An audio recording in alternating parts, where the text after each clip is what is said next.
Now, one of the reasons I love learning Torah is that it doesn't seem to matter how many times you study the same story, you can keep looking at it at a different angle and and you suddenly, learn something totally new from it.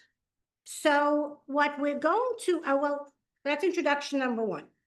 Introduction number two is, I think many of you are probably familiar with this, but in the early 20th century, there was a scientist named Alfred Adler. Alfred Adler's theory of study was which position children are born into the family.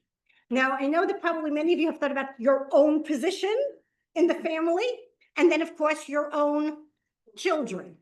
Okay, and I said this is a tough. Now, this is actually goes back and forth. Some people say it's true science. People say it's not true science. There's always been this idea that firstborns. Well, first one, first sons. Okay, they're supposed to be the responsible child. Yes. The bossy, right? The bossy. That's nothing to do with the zodiac sign. The middle. Wait a second. Let's start with that. So that's you're all laughing. Give me something that you're familiar with. The youngest child is the spoiled child. Is the attention. The attention. They call it the attention seeker. And the middle child is the one who is sandwich. I grew up with 5 children. My mother used to say she had 3 middle children. Children said I never had a middle child, so like 3 girls and a boy, and my middle girl is a middle child. So no matter what no matter what you try to do, and so I think that listen, a lot of it is also going to be dependent on parenting styles and culture and things like. But this is something I think that we can all relate to. That depending on where you are born in your family, the dynamic is going to be different. That's introduction number 1. Introduction number 2 is I'd like to, and again, I sent it as PDF. I don't know why some of it gets lost. There are 3 sources that you have in front of you, which are the biblical advice to brothers. Okay, these are the 3 verses, and they all appear in Mishlei. So the first source where it doesn't show up is Mishlei 17:17. And the pasuk reads, "B'chol eit ohev hareah ve'ach l'tzara yivaled." A friend is devoted at all times. A brother is born to share adversity. Now, so how do you understand that? How do you understand what is the difference between here a friend and a brother? The brother is there in bad times too. Correct. Not The just brother, in- right. So I would think this is an example of, blood is thicker than water, and that it's right. So it says that the friend is all the time, but the brother is there. When the going gets hard, who is it that you can? The brother is there. I think that's what the pasuk is. Yes, your friends are there, but when you really need it, and that's what the pasuk. And I think this is something that none of us have too much trouble with. But then let's look at source 2. Source 2 is the next chapter in Mishlei, and in the next chapter in Mishlei it says, "Ach nifsha mikiryat Oz umidiyanim kivriach armon," which means a brother offended is more formidable than a stronghold. Such strife is like the bars of a fortress. How does that change your brother relationship? Although brothers are there through thick and thin, perhaps if you offend a brother, then it's much harder. I think I was thinking about this quite. I think also and you can all have experiences. You've all had friends that you've had, and then sort of you drift off, you disappear. You don't hold it against them. You've all moved on. So that could happen if you have an argument with a friend. But if you have an argument with your brother, you're not moving on. And you all know families where they haven't spoken in 25 years. You all know families like this. Everybody knows families like that. And many times it's over inheritance, right? And the family disintegrates and they bear and generate and they continue the grudge, right? And the second generation doesn't even know why they had that grudge, but they know that, oh, we don't talk to that branch. This is something we all know. And so I think this pasuk in Mishlei, so on one hand, we had that first Mishlei that a brother is born to support you, but at the same time, the next parak in Mishlei tells us, but you got to be really careful. My initial reading of it was, if somebody offends my brother, No, then I am the. Right, I hold it. I'm gonna have on his behalf there's a different way of. it is a different way of it. And I could, that's not the pshat, I'll accept it. But I think the real conflict here is the one I think that we know to be true, that conflicts between siblings can be lifelong, intense, and very difficult to resolve. And then that brings us to source 3. Source 3 is Mishlei 27, and it says, Re'acha v're'a avicha al ta'azov, ubeit achicha al tavo b'yom edecha, tov shachen karov me'ach rachok. Do not desert your friends and your father's friends. Do not enter your brother's house in your time of misfortune. A close neighbor is better than a distant brother. Right, right. So this sort of is like a synthesis, perhaps, of the two of them, that, you know what, blood ties are not enough. I think that's what number C is telling us, that you, in order to really be a brother, you have to actually be there. You have to be present. You have to be engaged. You have to be accessible. And that's why if you're not, it becomes a problem. So it's interesting. So you hear, I think if you really had to like synthesize these 3 sources, I think we'd have to say that brotherhood is complicated. It's complex. It's not just simple, and that you have to be careful. You have to be there. You have to be careful how you have to be careful not to offend your brother. You have to be present, but it requires sensitivity. And I think this is true with a lot of relationships. So having said those 2 introductions, what we're going to jump into today is the relationship between Cain and Hevel. Now, even here together, we've studied Cain as he does tshuva. We studied actually Hevel as a hidden personality last year, but I personally had never really looked at the relationship between the 2 of them. Now, it's very easy for you to tell me, okay, Dr. Tannenbaum, Cain killed Hevel, end of story. Okay, but you all understand that there obviously has to be more to that than just that pasuk. So that's how we're going to go relearn this story. And I really wasn't going to do Cain and Hevel, but since it was the parsha, I sort of felt like, how could you not? Just one observation, in Mishlei, it's written by Shlomo. Correct. Maybe that's a kind of an observation on his relationship With his brothers. Right, that's a good point, thank you. So let's jump right in. And again here, I don't know why the sources disappear. So the next source is Breshit 4:1. And it's a pasuk that you're all familiar with. V'hadam yada et chave ishto, v'tahar v'teled et Cain, v'tomer kiniti ish et Hashem. And man knew his wife Eve. She conceived and bore Cain, and she said, I have acquired a man with the Lord. V'tosef laledet et achiv et Hevel. And she then has another child, the brother et Hevel. V'hi Hevel ro et son, v'Cain haya oved adama. Okay, now let's break down these 2 what appear to be simplistic verses, but they're actually packed full of information to us. We'll get to that in a minute. We'll get to that in a minute. First of all, Cain is born as the Bechor. He is born into a world where he is literally God's gift to creation. His mother names him as such.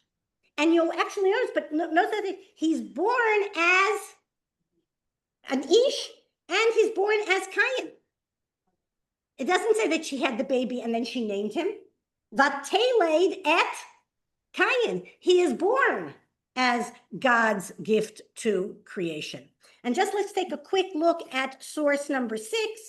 Source number 6 again is the Rashi, where Rashi tells us, what does the name Cain mean? Cain comes from the term I acquired. Okay, it means something that I acquired with God because God created me and my husband. God created us, but this one, Cain, we are partners with him. And that's why I use the expression literally, God's gift to creation. And now you will notice, though, compare verse 1 to verse 2. Let's compare the birth of Cain to the birth of Hevel. What do you notice? So first of all, what do you notice? Let's see. Times conceived.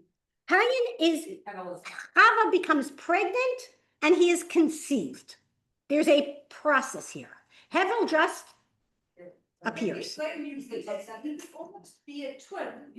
Okay, so there are Mefarshim, that's correct. There are Mefarshim who, because of the lack of pregnancy, turn Hevel into a twin of Cain.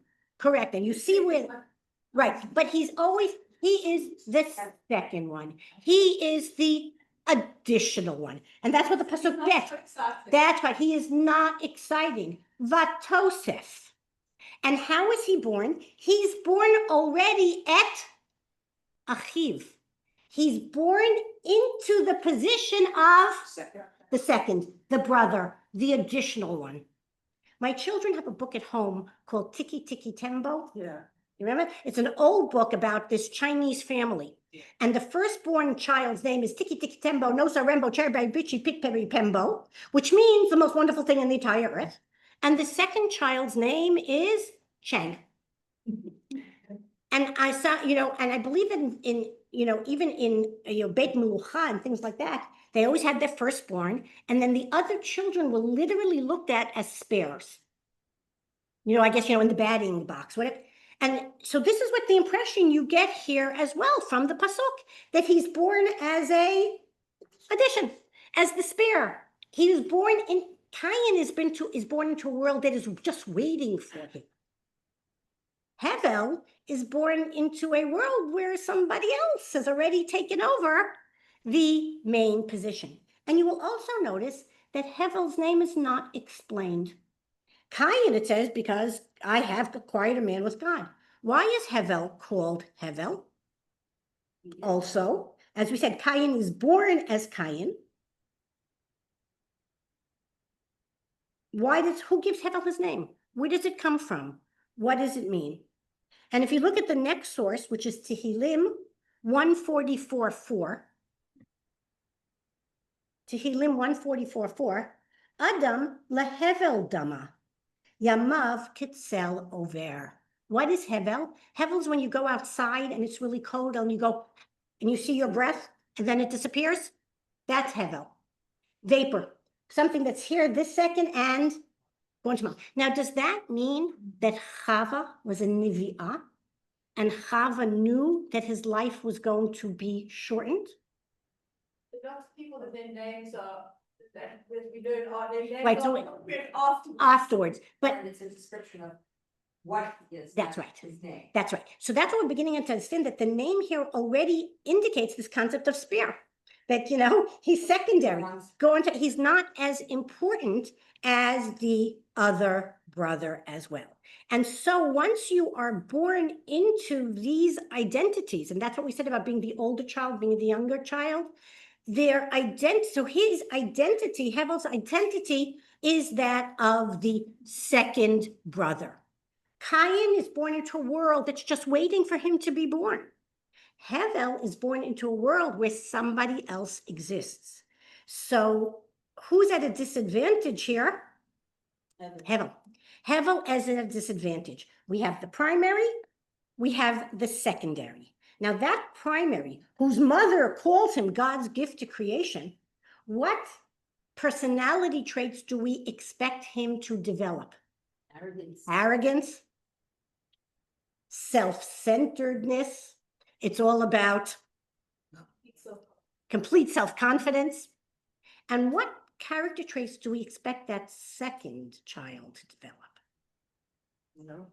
Not appreciated. No, he's gonna have an identity. Not What? appreciated enough, He's gonna feel not appreciated enough. not loved enough. He's gonna feel not, Gonna take scraps. he's gonna take scraps. He's gonna feel jealousy. He's gonna feel No, superfluous. they could both be jealous. Right, and we're gonna see both jealousies in a minute, but we understand that they're almost both being born into a complex situation.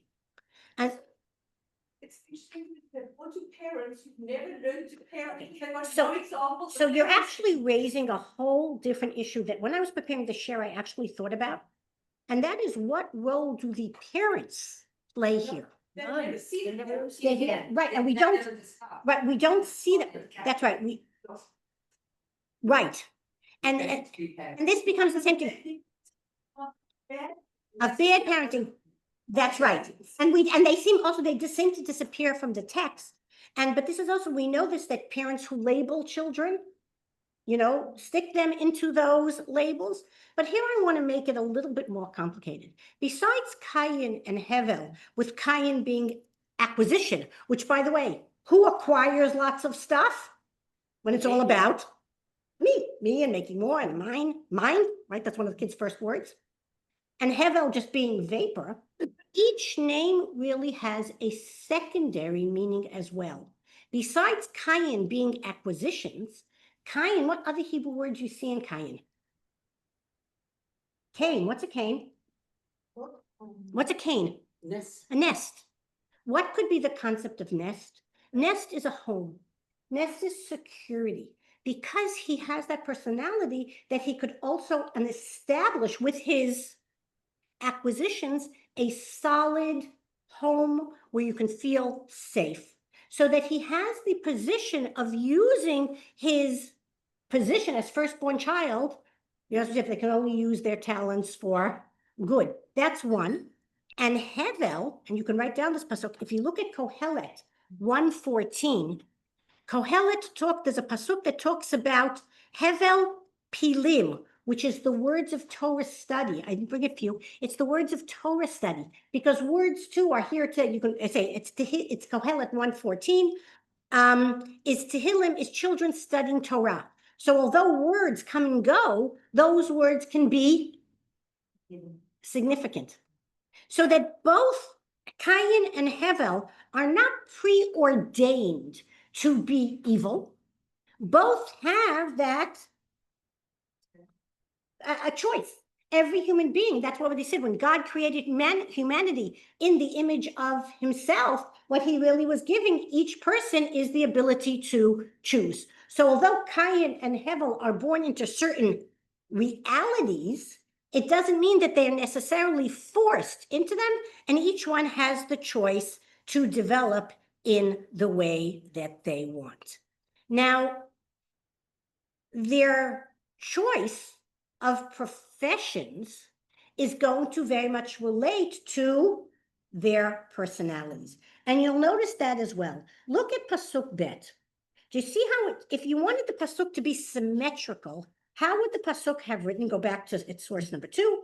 Vayihi Hevel ro et son. And then it should say, Vayihi Cain oved adama. First of all, It should be balanced. it should be balanced. You'd say, and secondly, whose name should have appeared first? Cain's. So first of all, you'll notice already that just by looking at the Pshat Pasuk, you understand here that something is not symmetrical. Now, let's think about this for a minute. Shepherd, farmer. Now, in antiquity, at this point in time, they're not eating meat. So whose job is more practical? Whose job is more important to the survival of the family? Cain. He's the one who's giving them fruits and vegetables. He's the one who's giving them, right? What is Hevel presenting to the family? I meant to look it up. I didn't even know at that time if they knew how to spin wool into, What would be the But he could have been sheep. right, right. milk and milk. There was Right, so milk. So milk, they got sheep, they got milk from the sheep. Milk, cheese. Cheese, okay.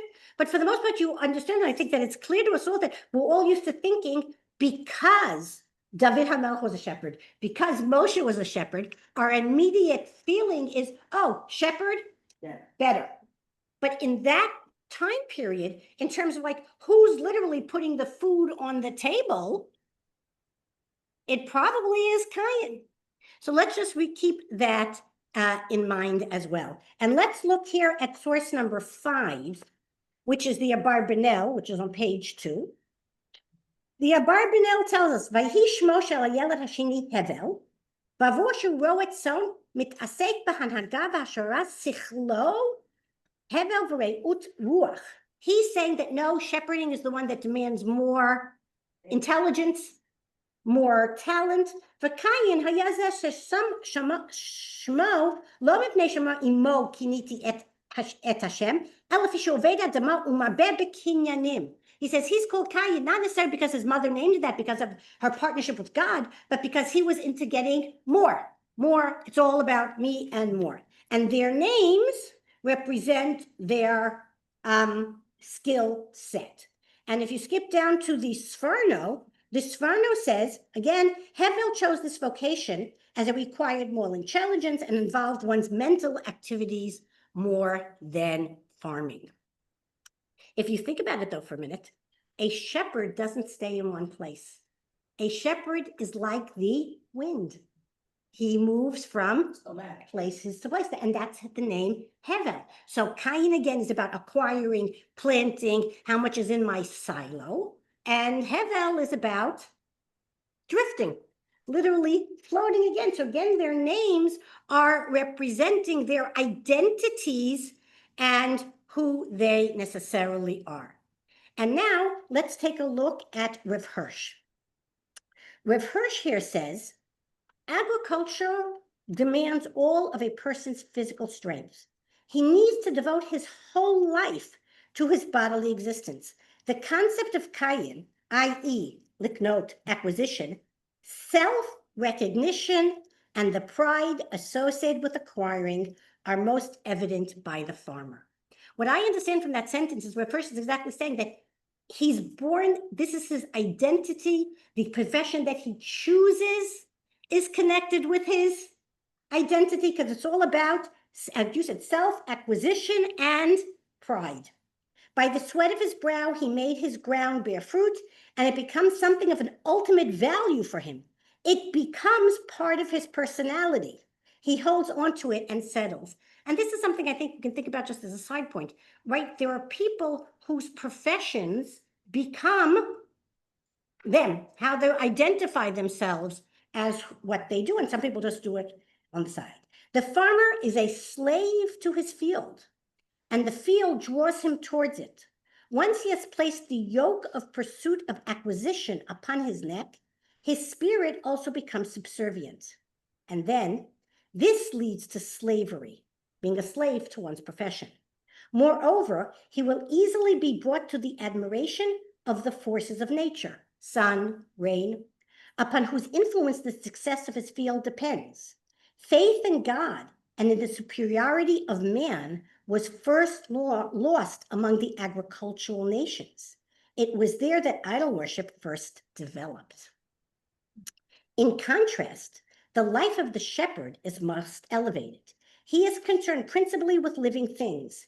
His care of them arouses within him humane feelings and sympathy for suffering. His acquisitions are portable. The flock needs the shepherd's care, but their existence is not in his hands. Thus, the shepherd is protected from the danger of overestimating his own value and that of his property. His profession does not occupy all his strength and efforts. His spirit is invested in his labor to a lesser degree and remains open to godly and humane values. For this reason, our forefathers were shepherds, and Moshe and David also shepherded flocks. In contrast, we find for every shepherd is an abomination to Egypt. All the problems associated with agriculture, which we have mentioned above, exist in Egypt. Egyptian culture was based on agriculture. This found expression in paganism on one hand and enslavement of people on the other. Faith in God, human freedom, and the divine image existed only in the hearts of our shepherd forefathers. This is a really deep philosophical discussion about the identity of these professions that they have sort of chosen in their world. And it seems to be that what really should have happened is that Cain should have found a way to make space for Hevel, and Hevel should have found a way to make Cain find room for him. Hevel is sort of allowing himself to be put on the sidelines. And if you think about it, God created, I'm going to show you 1 second. Let me just say here, why did God create two brothers to begin with? And this is a different question that you have to think about. You know, the animal world, some of them, mate for life. Some of them, the mothers do take care of the cubs but then they move out. Okay, so elephants live in packs and things, but this idea of, grandparents, parents, children, that's a unique human idea. And I think that God created us this way because through our relationships with our parents, with our children, with our siblings, that's how we learn to relate to God. And this is something that's we need to actually think about, right? Because we do relate to God in different ways. And as we grow and as we become from siblings to parents to grandparents, that is a way to allow us to develop different kinds of relationship with God. Anyway, so here the two brothers actually represent the future of two nations. There are nations in the world that are very strong. There are nations in the world that are domineering, and there are nations in the world that are less so. And they have to learn to live together, and one has to make space for the other. And you don't have to erase your identity, but you have to learn to channel those identities to make it work. And that brings us to the next source. Now, go ahead. Did I read that correctly or hear it correctly, please? That the Egyptians looked down on the agrarian? Yes. Don't you remember that Yes. that the Jews had to live separate, and right, there was all, and now you understand why based on this reproach. So let's move to the next source, which is still chapter 4. And it says, Vayhi miketz yamim, vayove Cain mipri ha'adama mincha laHashem. It's a certain time goes by, and Cain brings from the fruit of the soil an offering to the Lord. Vehevel hevi gam hu miberkat sono umechevlehem. Vayosha Hashem el Hevel ve'el minchato. Hevel also brings a sacrifice, and God accepts Hevel's sacrifice. El Cain ve'el minchato, Cain and his offering, lo sha'a, God does not accept it. Vayichal Cain ma'od vayipol panav, and Cain gets upset. Now again, you've read this pasuk 100 times, but let's stop for a minute. Who is the brains behind this idea? Cain. Cain is the one who thinks of the sacrifice, which means that he is the first to understand that if your work succeeds, it succeeds because God has blessed you with it. And he is the one who understands that you have to show some sort of recognition, which shows that he must have some sort of deeper religious sophistication, perhaps we'll call it. And yet, though, well, let's look at why does Hevel, and let's bring this, why does Hevel bring his sacrifice? We assume because he saw. Because he sees his brother doing it. That's perfect.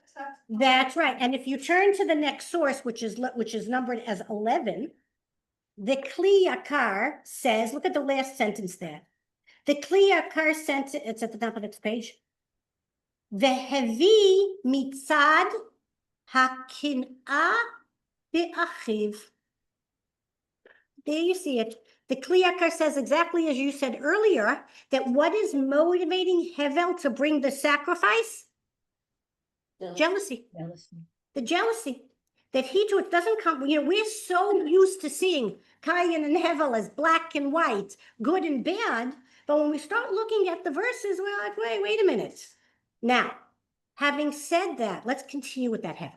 So Hevel decides to bring his korban out of jealousy. What does Hevel bring? He brings the best of his flock. Now, you could say he brings the rest of his flock because he wants to praise God. But you could also say that what would be motivating him to bring, he sees what his brother brings, and then he says to himself, I can do better. I can do better. We call that today religious triumphalism.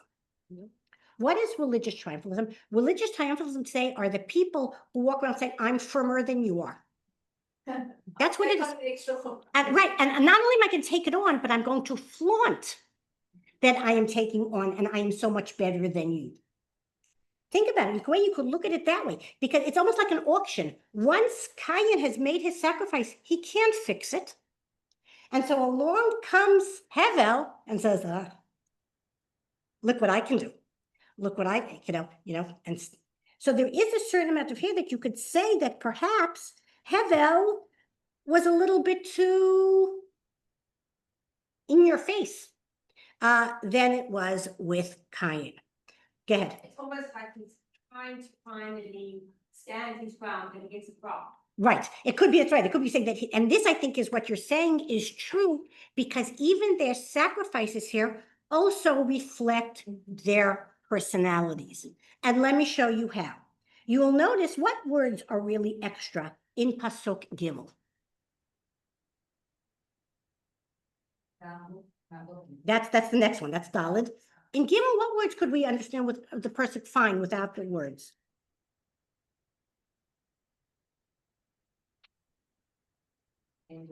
Right. And it came to pass the end of days. What does that even mean? What does that mean, the end of days? Oh, so we have no time frame. We don't know how old they are at this time. We don't know, are they 6 months old? Are they 6 years old? Are they 60? So it's probably the end of days is probably at the end of the agricultural season, which means that what is Cain bringing? Cain is bringing what was left over at the end of the year, but sheep are being born at the end of the thing. So Cain is bringing what is left over, because what was he doing first? First, he was busy acquiring the stuff for himself, and that what was ever left over, that's what he's offering to God. But as Hevel, he's bringing the firstborn, because that is what is being born now. So how they see themselves and their relationship to each other is how they also view their relationship to God. And you see that in terms of what they are bringing in terms of their. So even though Cain had the idea to sacrifice his brother, he wasn't necessarily as pure in terms of what he decided. That's correct. And that brings us back, because again, why is Cain bringing that's right. What? Cain is bringing the sacrifice because it's all about him, really. It's not about God. That's what we saw in Rav Hirsch. He's trying to appease the gods. He's trying to bribe God. And he understands that God doesn't really need to eat. So therefore, I don't have to give him. It doesn't matter what you bring. And so what we've just established is that both Cain and both Hevel's sacrifices were. So why does God accept Hevel's and not Cain's? Why did that happen? Because the first and the best. Because he's bringing from the best.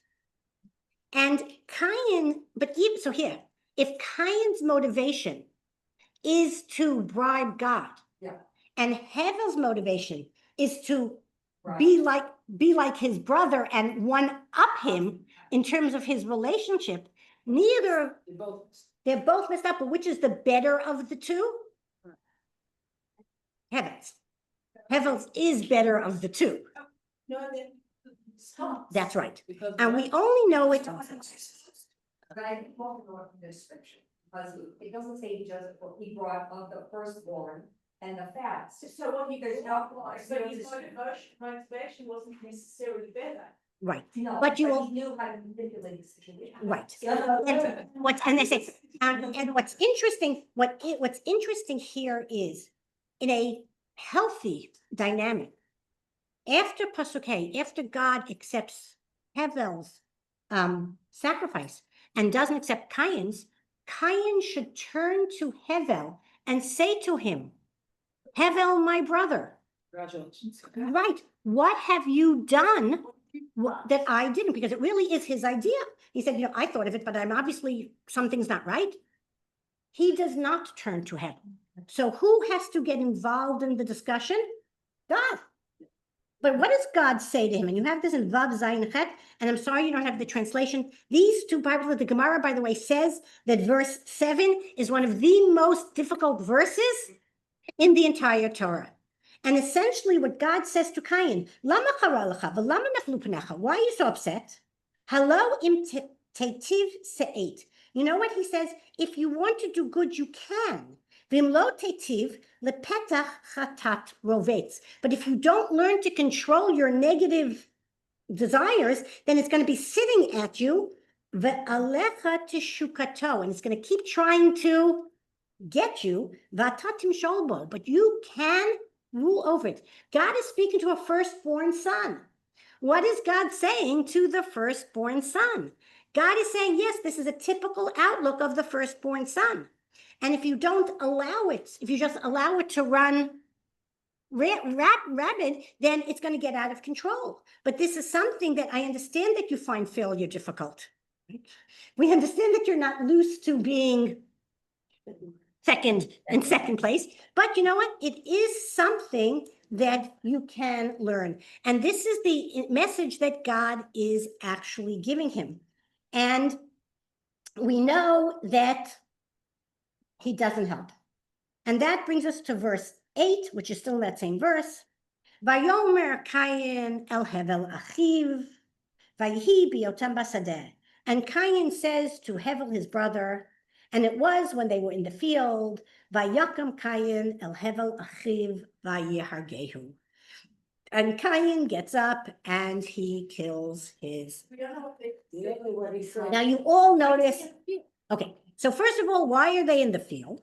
And secondly, let's begin with the beginning of the pasuk, which is the bigger question. It says, Vayomer Cain el Hevel. And Cain said to Hevel, what did he say? Now this is grammatically incorrect. You can say Vayidaber. You can say they said say in English. You don't have to say what they said. But when you say that they spoke to each other, you have to say what it is that they said. So there are all the commentators obviously discuss this. And the first approach is saying that Cain did not actually approach Hevel with the intention of killing him.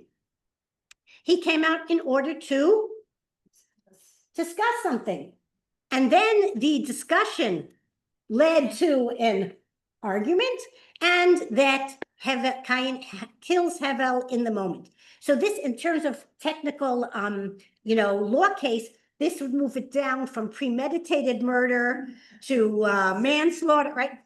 There's a hierarchy, even in the courts, about what it is. So that's one approach of saying this, the Vayomer Cain el Achiv, is to tell you, because notice also, what is Hevel called in that pasuk?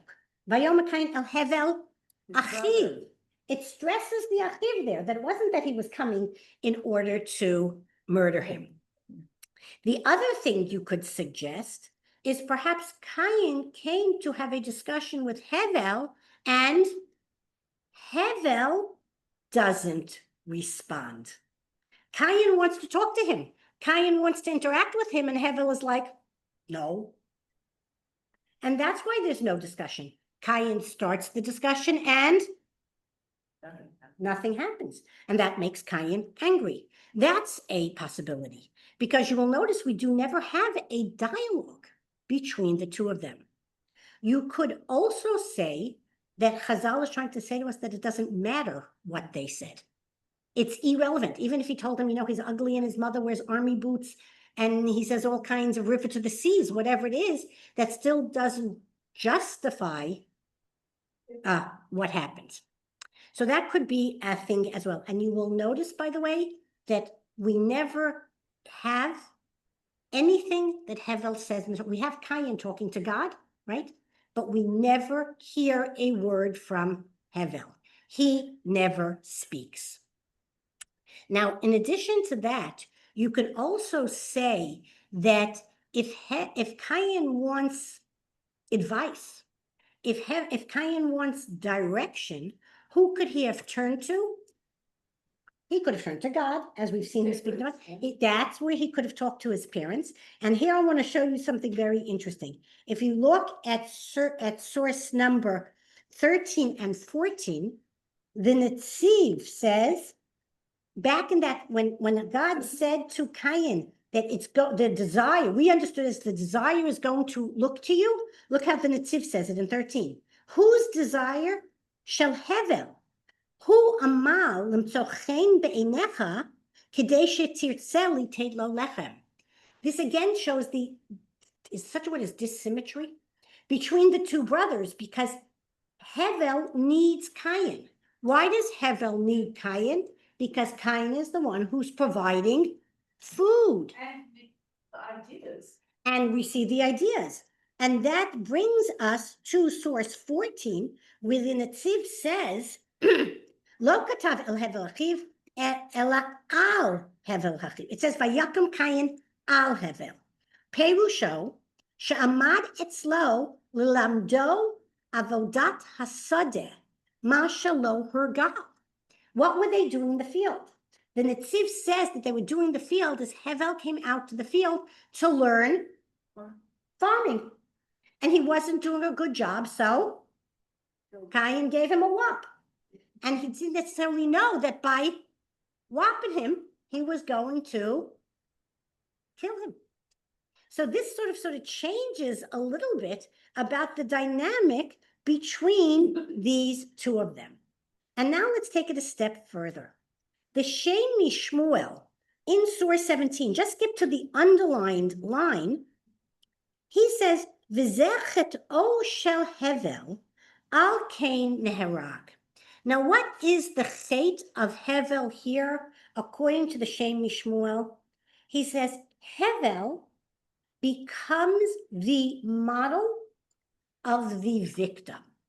Now, I don't want to chas v'shalom fall into the blaming the victim, because Cain is still wrong, and Cain is still the murderer.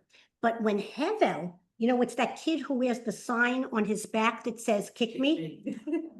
What happens to that kid? He gets kicked. Hevel, born into the extra one, born into the spare child, he becomes the victim. And he allows himself to be victimized. And remember, we've said this in the Middle East, strength recognizes strength. If you hold back, it's not viewed as strength, it's viewed as weakness, and then you're attacked. And so this is what Hevel is doing here. And let's take a quick look at, and you'll see this even in a stronger example, in the Medrash Tanhuma in source 19. Source 19 tells the story when Cain said to Abel, come and let us divide the world between us. So first of all, what the Medrash is doing is it says, what did Cain say to Hevel? The Medrash is saying, I'll tell you what they said. Cain said to Hevel, let us divide the world between us. Abel says, very well. They're the only. So Cain says, you take the flocks and I'll take the land. It was agreed between them that the division was final and neither could take it back, what we would call no backsies. Nevertheless, when Abel proceeded to graze the flock, Cain replied, the land you are grazing on is mine. And Abel replied, well, the wool you are wearing is mine. Cain proceeded to chase Abel into the grapple. Abel overcame Cain so that Cain fell beneath him. Cain, aware of how badly it was going for him, began to plead with his brother. Abel, my brother, there are only the two of us in the world. What are you going to tell father? Abel, filled with compassion for his brother, let him go. And that's what it says, Vayakum Kayin. That's what the measure is picking up on the word Vayakum. He got up. What do you mean he got up? Wasn't he standing? What did it mean he got up? At once Cain rose up against him and slew him. How did he slay him? Cain took a stone and inflicted many contusions and bruises on Abel's arms and legs, for he did not know what part of the body the soul goes out of until when he got to Abel's neck, Abel died. Okay, what this medrash does is it puts the two brothers into this conflict between the two of them. And it puts Cain is the older brother. Cain is the one who is as we said, the one who's religiously more sophisticated. He's the one who thinks of the idea. He is the one, though, who's all about himself. And we see that Hevel does have a character flaw. And his character flaw is his passivity. And this brings me to what the question you asked earlier. Why does Hevel agree to go out to the field with Cain? Right? Never thought about that before. It says that he finds himself alone in the field.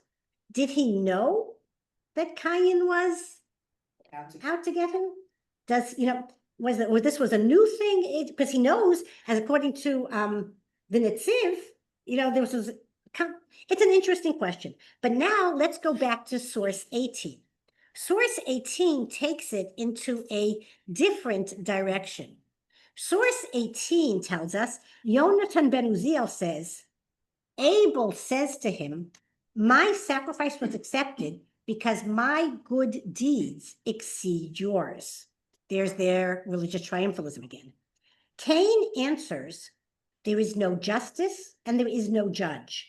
There is no world to come and no reward or punishment for the righteous or the wicked. About this, the brothers quarreled. Cain set upon his brother Abel and killed him with a stone. I think there's gonna be no reprimand. Nothing was. Right. So what's interesting about this, as opposed to 19, which says, what are they fighting over? In one word, what are they fighting over? Property, which we'd call today inheritance, wealth, who owns it, right? And 18 is interesting because what is it that they're fighting over? What is it? Theology. It's a theological read. Oh, it is a spiritual, physical. So there's a spiritual, but here's something to me. Now, here's where the question I want to do. Let's say Yonatan Buziel is correct. And let's say that Cain is essentially saying there is no God. And therefore, once there is no God, therefore, what can I do? Whatever I want. Whatever I want, including killing. And so this becomes a more philosophical question that has been through the generations. Is there morality outside of a God-given morality? Which comes later. Which comes later, right? Well, we discussed this, do you remember? We discussed this in our Do or No class. Remember, did we discuss this? Did Cain know that murder was immoral? But here I think what this discussion is essentially saying to us is one which is extremely relevant today. And that is that, especially in postmodernism, where this is, well, I have to do what I feel good with, what I'm comfortable, my truth, right? And here it's already establishing that even whatever, it's not just about what you think. And that when you think about just what you think, that brings you to this murder. And that's when God turns to Cain. Now let's understand what God says to Cain. When God turns to Cain and says to him, Cain, where is your brother? And what does Cain say to him? Am I my brother's keeper? Which has become the classic example of what is the question? Are you your brother's keeper? The answer is yes. Yes, you are your brother's keeper. And that becomes, I think, the classic example. When you say, I'm my brother's keeper, you are essentially rejecting all of your responsibility to all those around you, not only your brother, but your parents, your society. It's not only all about you and what you are comfortable with and what makes you feel good. And the man is required not to rule over others like Cain. And it's not only about how much you acquire, but also man has to avoid being too passive and too subordinate. We're not supposed to behave like Hevel, and we're not supposed to behave like Cain, both of them. And that brings us to source number 20. Source number 20 is Reth Hirsch. When he answers, Vayomer lo yadati hashomer achi anochi. Shelat Hashem hayta mutzdeket. God's question was justified. Af im lo haya korei davar. Ach kan heshiv Kayin. Lo yadati hashomer achi anochi. Here Cain says, I don't know, am I God's keeper? Be'enei Cain hayta tshuva maspeket. According to Cain, he felt that that was enough of a answer. That was a justifiable answer. Ein mutal alav lashgiach al achav. It is not his responsibility to take care of his brother. Asu kudiyo be'enei atzmo. He has enough to worry about taking care of Himself. Ha'anochiyut chasra haregesh. The individual, it's not individual, the egotistical lack of feeling hamitbatet b'tshuva zu that comes out in that answer mishameshet lanu ka'azhara. That is supposed to lead those of us who are reading. It's supposed to leave us with a warning. Mi shelo akhpat lo mechavero. Somebody who doesn't care about his brother. Umurgal al lishono shekol echad leman atzmo. As opposed to all for one and one for all. Somebody who can think about it's only about me. Lo rachaku mi'asina hadochefet adam lirtzoach af et korov ahavo. That not only brings you to killing enemies, but that also leaves you vulnerable to harming those who are closest to you. Kasher hu chash shehela omed b'dako. As soon as you find that anybody or anything is standing in your way. Now let's go back to those 3 verses that we started with from the book of Mishlei. And let's see how they actually apply to Cain and Hevel. So what's the first pasuk? The first pasuk tells us is that a friend devoted at all times, a brother is born to share adversity. Cain failed in this when he allows jealousy to override his moral responsibility to his brother. So their failure. B, a brother is more formidable than a stronghold. And this really shows us, the narrative shows us what happens when brothers can get into the fight. It can escalate into very dangerous places. And finally, do not enter your brother's house in the time of misfortune. A close neighbor is better than a distant brother. Cain's failure shows the consequences of what happens when a brother neglects his responsibility. There is the world. The word Hevel suffers despite his familiar bond. So if we had to sort of sum up, what do the brothers in the first biblical story of brothers teach us? I think we'd have to say that they teaches us about responsibility, that people are born with identities and people are born with nature. And everybody has a responsibility to learn to live with the other's identity and the other's nature and accept them and not take advantage of their position and learn to make room for the other. And just as it is with brothers, that becomes also for nations in the world. Now, next week, we're going to look at sisters. Next week, the sisters that we're going to look at are Leah and Rachel.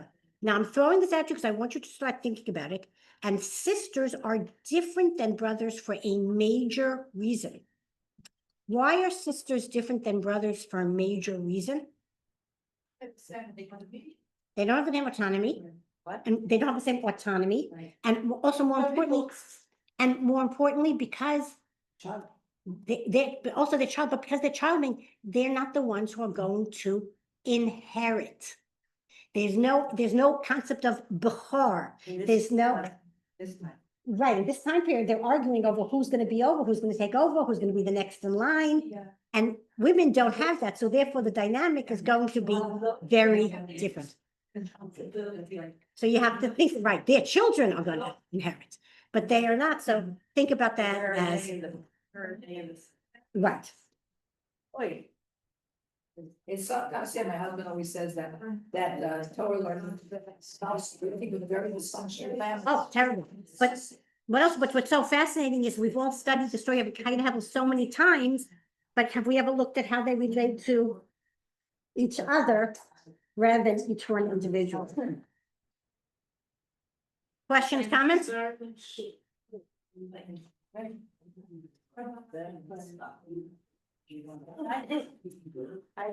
always. And the second one had the dominant person, and I was. No. As times in past, now in her seventies. Right.